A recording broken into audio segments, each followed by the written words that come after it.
સુરતની ઉત્તરાણ પોલીસે વકીલ પર ધારિયા વડે હુમલો કરનાર પિતા પુત્રની ધરપકડ કરી। કામરેજ પોલીસ સ્ટેશનના ફાયરિંગ એટ્રોસિટીના કેસમાં સાક્ષી તરીકે ખસી જઈ પોતાની ફેવરમાં સાહેદી આપવા માટે ધાક ધમકી આપનાર કઠોર ગામના માથાભારે પિતા પુત્રએ કામરેજ ટોલનાકા પાસે રહેતા વકીલ ઉપર ધારિયા વડે હુમલો કરી માથામાં ગંભીર ઈજા પહોંચાડતા ઉત્તરાણ પોલીસે હત્યાના પ્રયાસનો ગુનો નોંધી હુમલો કરનાર પિતા પુત્રની ધરપકડ કરી હતી।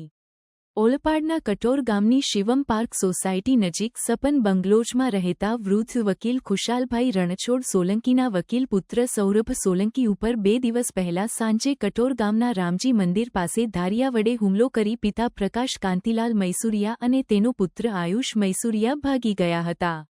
માથામાં ઉપરાછાપરી 2 થી 3 ઘા ઉપરાંત કાન, કપાળ અને બંને હાથ સહિતના ભાગે ઘા મારતા સૌરભને ગંભીર ઈજા થઈ હતી અને હાલ કાપોદ્રા વિસ્તારની હોસ્પિટલમાં સારવાર હેઠળ છે।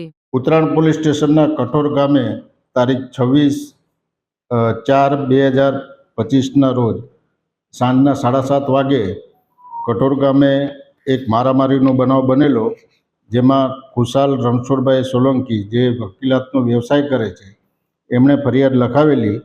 એમને આ કામના આરોપી પ્રકાશ કાંતિલાલ મૈસુરિયા અને આકાશ પ્રકાશભાઈ મૈસુરિયા કે જેઓના વિરુદ્ધમાં કામરેજ પોલીસ સ્ટેશનમાં અગાઉ ગુનો દાખલ થયેલો હોય 307નો, એની અદાવત રાખી અને સાક્ષીમાં ફરી જવા માટે દબાણ કરી ધમકીઓ આપી અદાવત રાખી એને માથાના ભાગે ધારિયાના ઘા મારી ઈજા કરેલ છે અને હાલમાં ભોગ બનનાર હોસ્પિટલાઇઝ છે।